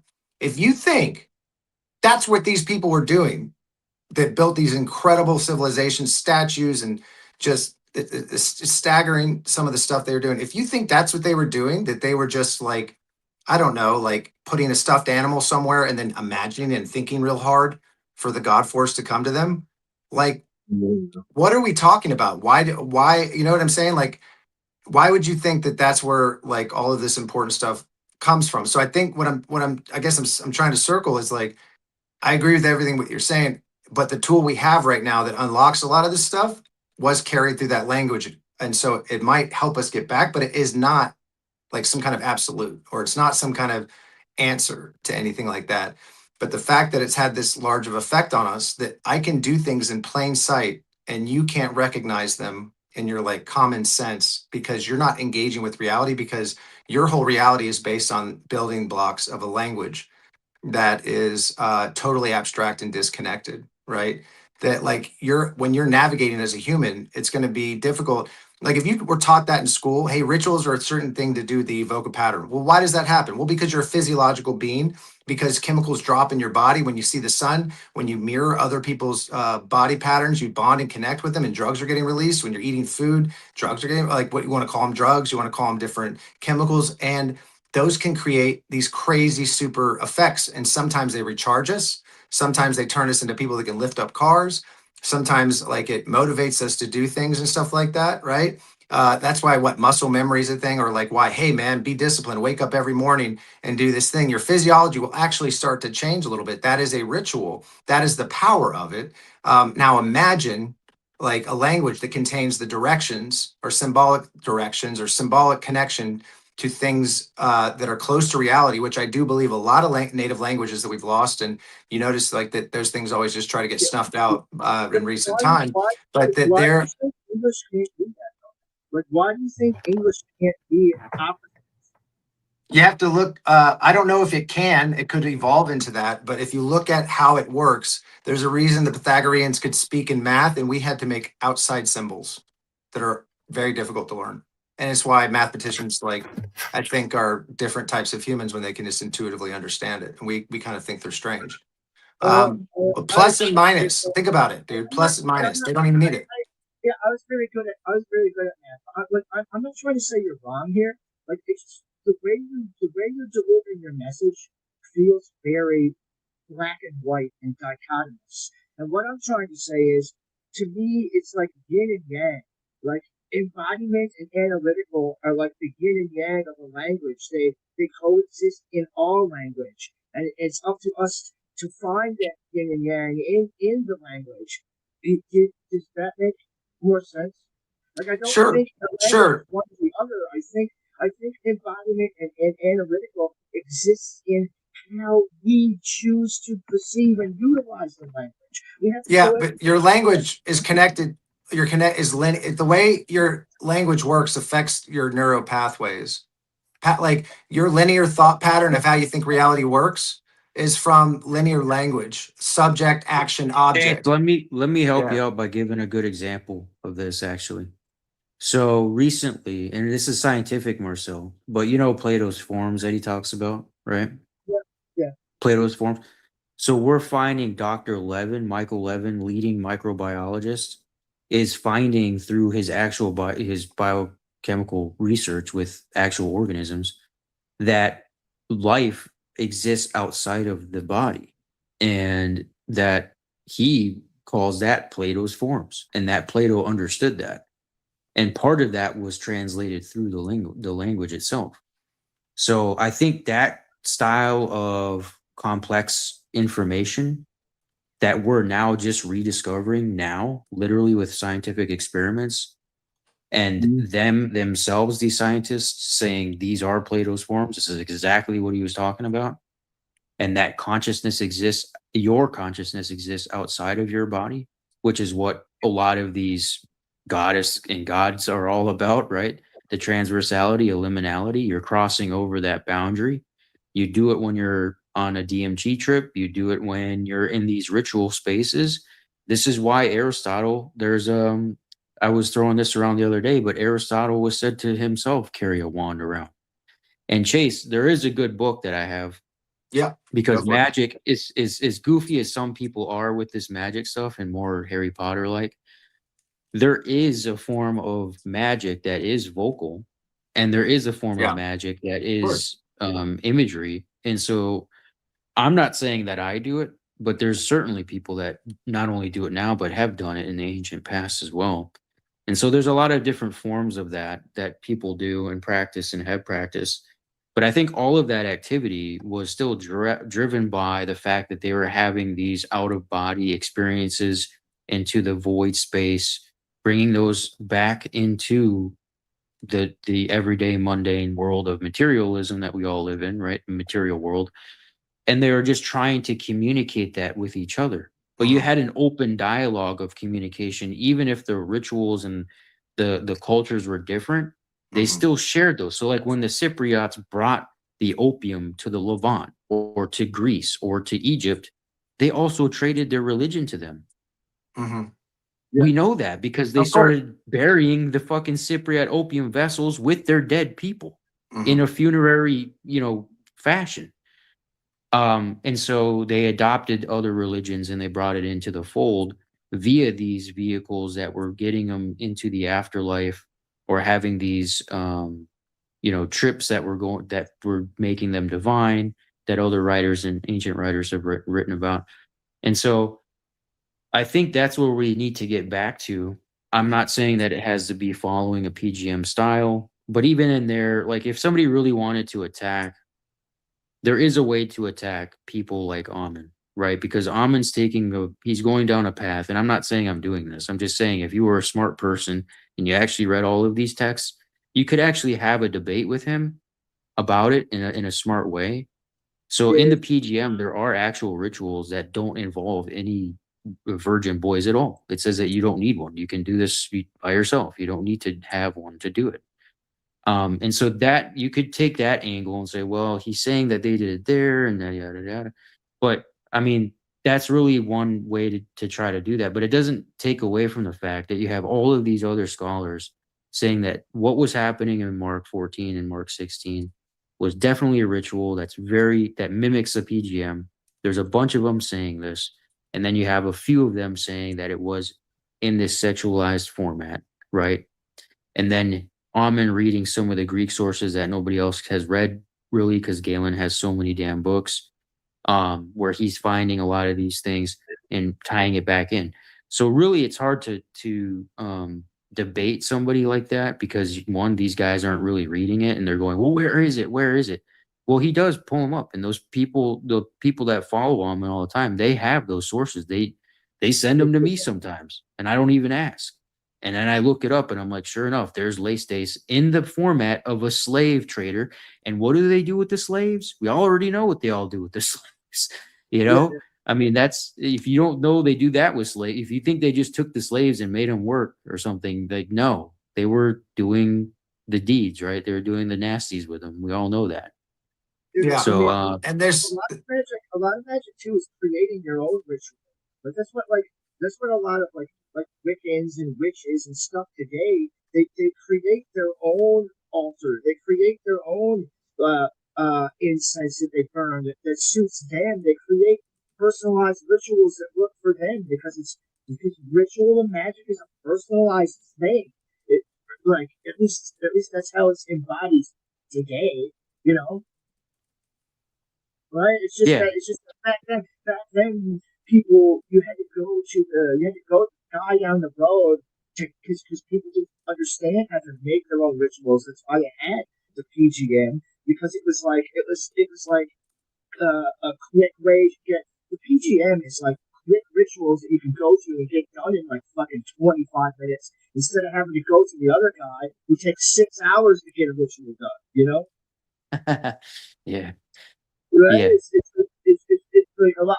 It's like a quick. It's like the Well, quick. I think, you know what I think it was, Marcel, to be honest with you. It was a little bit of that, but it was also, and we see it in other rituals, like the one from way later, from like Saint Hildegard, where she's literally doing this ritual and she's doing this prayer and she's doing mandrake and she's going into this divine state.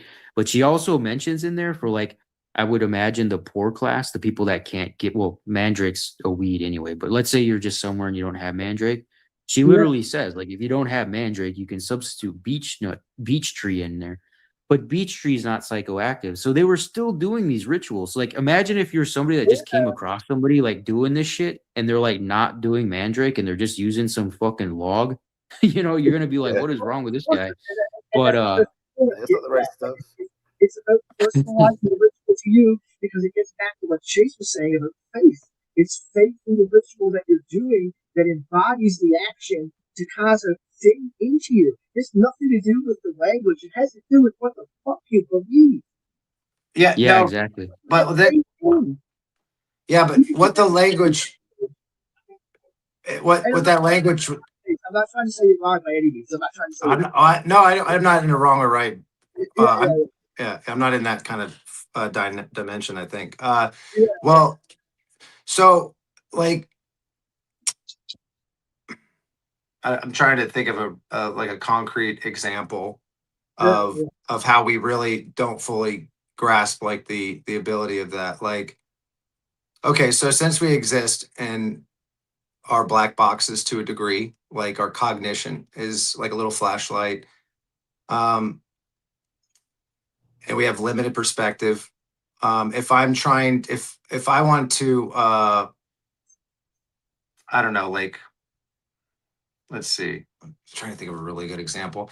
Like, you know how like how people like the idea though that we understand or know anything, and and we can feel safe in that by again saying the right things, believing the right things, right, and then we're okay. We don't have to take action, right? yeah, And a lot of these people, right, that like we're talking, I don't know, Aristotle. I'm trying to get some names here because I can't think of it. Heraclitus, Plato. I mean, we're all talking. They're all talking about observing actions and outcomes and patterns and consequences, not the persuasive speech. What does the thing actually do? So if your language is yeah, more in tune with that, when you come to tell me some bullshit, yeah, like yours, I call you a sophist, right? Or something like that. How do I know though? Well, because I'm in Yeah. tune with nature, my body, with reality. And if I can get you to think in the opposite direction, I can convince you of almost anything. I can run around in circles in your head and you can think you understand how a plane flies, but you don't Well, know a damn thing, I, right? Does that make sense? Like, and it's like that with a lot of things. It's so I if you're, think I think why I'm having so much trouble really grasping this is because I've Mhm, been playing music since I was 4. I've been playing mhm, music since as long as I've been learning how to talk. And mhm. I think in music sometimes, and then I have to Yeah, translate that into words, and then I have yes, to learn and so like I'm all like for me I'm always embodying language. I don't understand how to not really embody language because I'm always thinking musically. Does that right. does that make sense? Which is why Yes. I don't understand how to like not do that. Like I don't understand Oh, how to not. yeah. Yeah. No, no. We, Yeah, like, yeah. I just don't. you, Go ahead. oh, I was gonna say, I see what you're, I think I see what you're talking about, and we're all like that. You cannot right now stop understanding what I'm saying. Isn't that weird? Does anyone ever Yeah, think about that? Try to yeah, stop. Try to stop listening to me and understanding what I'm saying. Try to stop. You can't. Your yeah. brain's putting it together Yeah, automatically. I Where it generally, fundamentally puts us in a spell. Like that's what yeah, I'm saying. yeah, of course, of So, course. Like I generally think in pictures and music, and then I have to translate that picture and music into words, which mhm. makes me get my point across shittily sometimes because I lose. It's hard to do that, but I like again. I'm not trying to say you're wrong. I just can't fathom how English is only analytical when I don't think that way, you know. Mhm. And Gotcha. I don't Yeah, but try. I mean, a real simple way, a real simple example is like if a cat is sitting on a mat and you walk Yeah, by it and you're trying to explain a cat on a mat to somebody, you're just like, oh, the cat is on the mat. When in reality, the cat is catting. The cat is actually being a cat and it's functioning like a cat. It's doing it. The cat is actually catting, and that's the way we should communicate that. But we're just yeah, like the cat's on the mat. no, yeah. It's Right. not No, the I same the thing. It's cat completely being a different. cat. Like the cat Yes. is just being a cat. That's the way I think about it. So maybe I'm a bit different than most people, but you're right. The cat is just being a cat. You probably think of that because you've actually looked at different languages, but the vast majority of people Yeah, that speak yeah. English don't know shit. So yeah, fair enough. Right.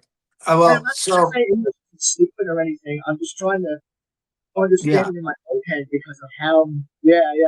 No, I agree fully for sure. Okay, so let's take what you mentioned earlier, which I was like, yeah. It kind of we use it as a tool. It's not the thing. It's not the moon. It's the finger pointing at the moon. Like that's what Yeah, language is, right? That's what our yeah, thoughts yeah, are, yeah, kind of, yeah. right? Okay, so let's take that. Now imagine when I'm talking to you, I can tell you, I can talk in, I don't know, 30 seconds, which is impossible for me because I talk way too much. I have like so many weird concepts up here, and I'm trying to think of, I'm hedging myself. I'm trying to figure out ways to describe all the parameters. So I think I'm communicating clearly.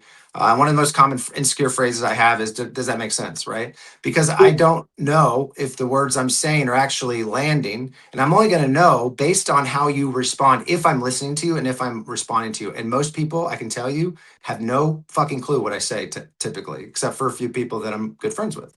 But they will nod and say, yes, Yeah, they understand. And then they will start to act and make arguments and theories that completely don't understand at all. So it might be a poor job on my part communicating, right? But imagine we had a language so sophisticated that if I said one or two words, like take logos, and we were educated, and I used the word logos, whatever those 8 pages were, whatever that feeling or concept or not gnosis, but like educated learn, like or not yeah. even learning, you learn by doing stuff. That's also in the language. They never describe learning as reading or learning and just absorbing. They describe learning from battle, learning from fighting, learning from loving, learning. Everything is associated to in motion, in action, right? That language also does that. So it's Isn't that what priming more? your brain to connect to reality better. Now, if I said one word like logos and you knew that I meant all of that stuff, and it wasn't just memorized, it was like an automatic storage unit in there. And now all the other words after that, imagine how sophisticated your communication and your thoughts could start becoming.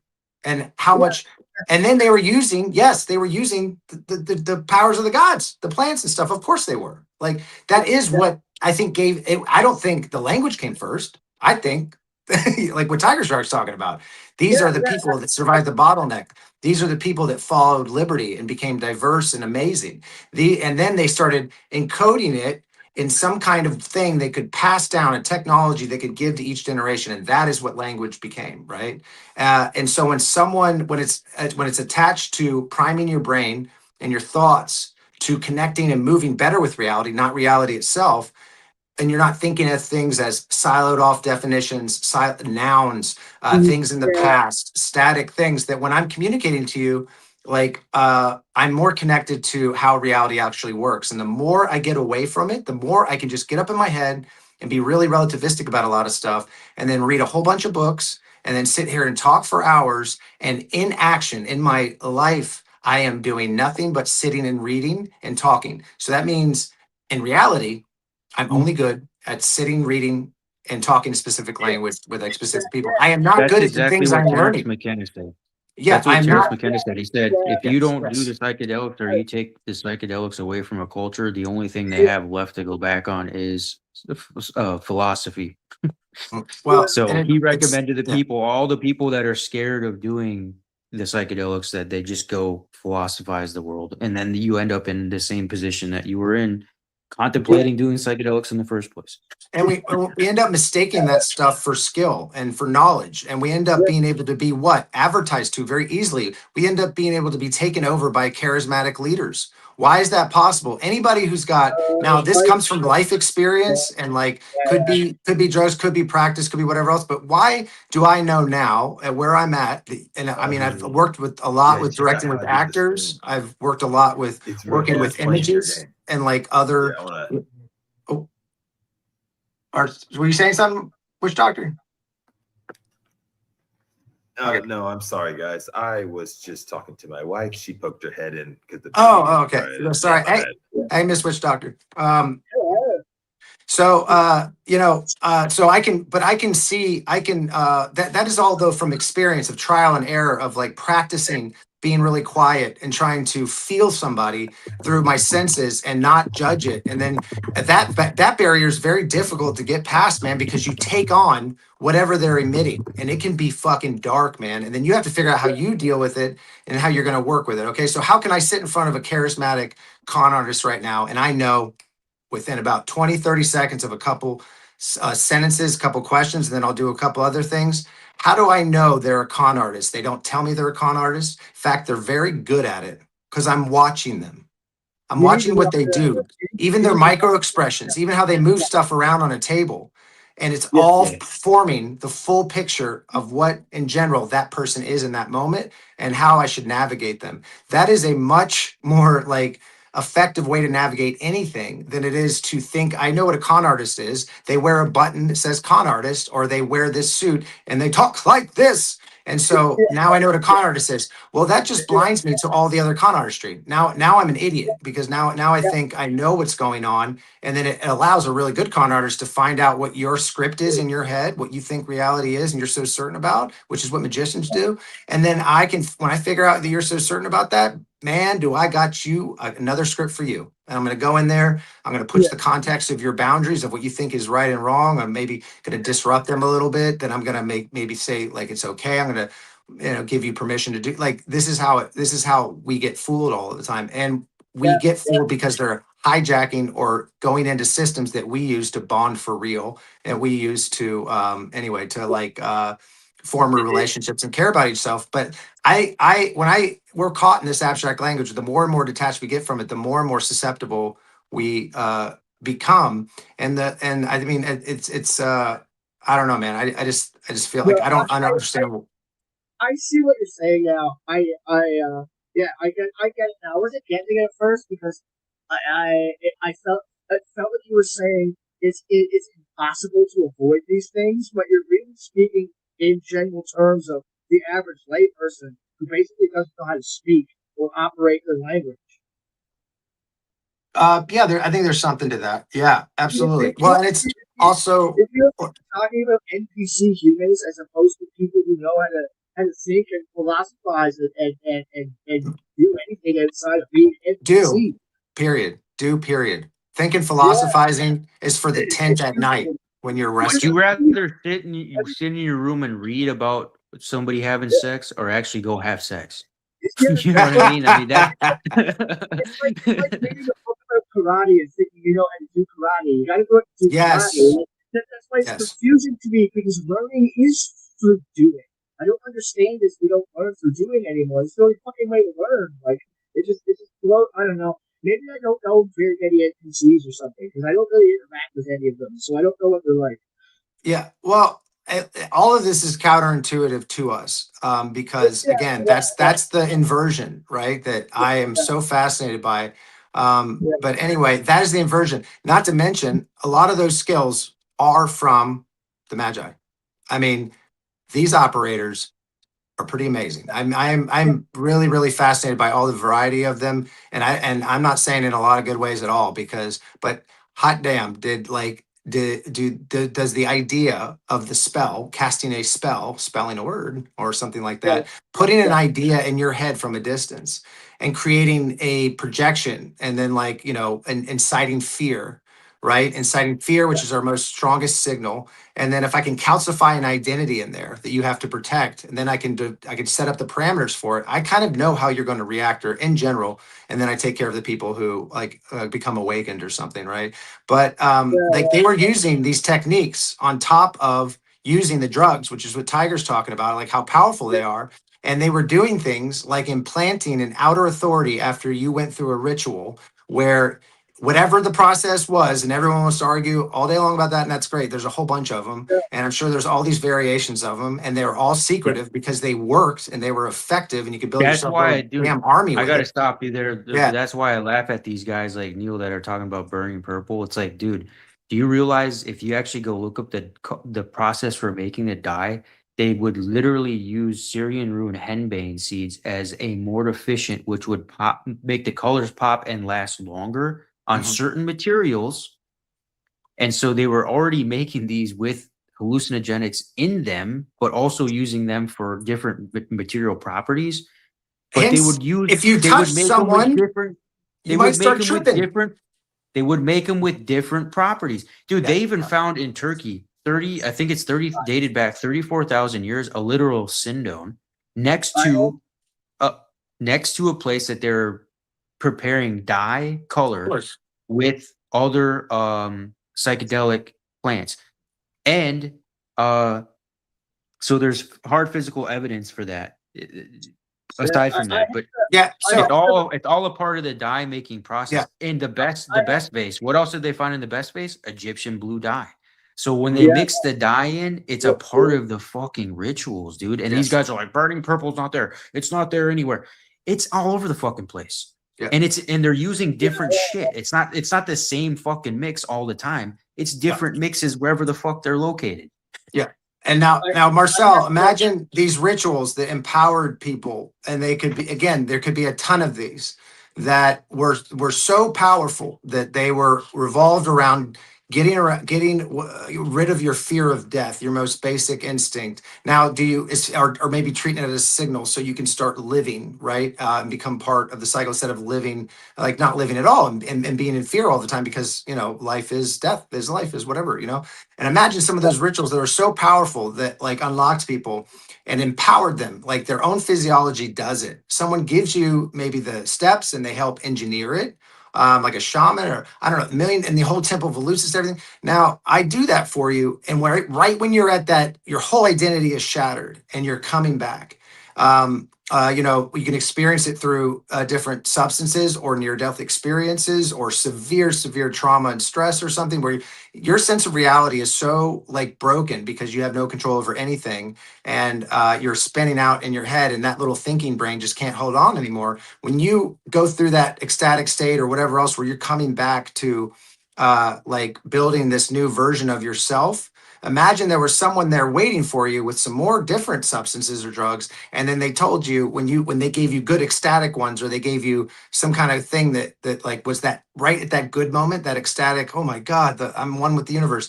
They said, actually, a guy I follow gave this to you. This feeling you have right now, this power you just got, that came from my guy, right? So if you want it more, you're going to have to follow me. Also, you can't get it anywhere else. Everything else is evil. And that power that just changed your life, that just made you stronger or feel better or whatever else, that is attached to an outside authority, an outside fiction in your head that I control, that I tell you is there, and you need to follow it no matter what. When people attach, you prime someone to feel that, and they actually feel bonded to that, they will die for it because it gave them that ecstatic moment, and it That made sounds them like a little bit Epstein, better. dude. Yes.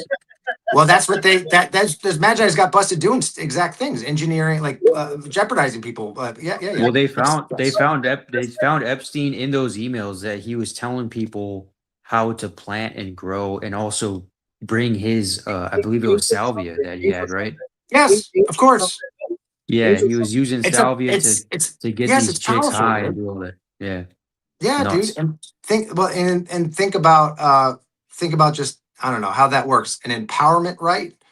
Now I'm not going to talk about Well, all it's the different priest. Okay, details hang on real quick. versus priest Let's just. class, what you're talking about. It's Yes. priest class, Yes. but it's also this other thing that, and this is the thing. Maybe we close on it. I don't know. It's getting late. I know, but Yeah. Amen is exposing all of this. Okay, when people literally call in and they're like thinking that Amen is actually telling people to go do this stuff, he's exposing it. So Yeah, like 100%, I 100%. don't care if Amen's right or wrong. He's right about exposing things like that. And if you're somebody that's like, that's not right, it sounds like you're like fighting the exposing. You know what I Yeah, mean? yeah, Like, yeah, yeah. Because So it's hard to let go of a core axiom of who you've been for 30 years. You know what I mean? It's like shattering your whole world existence and having to reset everything you ever thought you ever knew is basically impossible for a lot of people, right? oh, it's a goat. Yeah, Oh my God, he's adorable. Is it a he? there you go. I can't see it. It's too small for me. You're muted, bro. I gotta unmute you. Hold on, I got it. Yeah, it's what's adorable. his name? I could watch that No, for hours. I can't unmute you because I'm not allowed. Because you He's took She's unmuted. hungry. Oh, yeah, is that yeah. the girl? She is hungry. My microphone was turned off, but my headphones Oh, are it's a right she. there. So Yeah, that's all she good. was just starving. I don't know why Yeah. she's not eating the bottles by herself. We have a thing outside Well, that like these are hangs them set up upside on. down. They like hangs them and they like. Yeah. Well, She it's wants to be hand fed. That's why she's bougie, man. so I gotta cut out, and we'll continue this, and I think keep and I view all of this as sharpening. I could give a shit. Don't subscribe. Don't donate Yeah, to yeah, me. yeah, But yeah. check out Witch Doctor's book.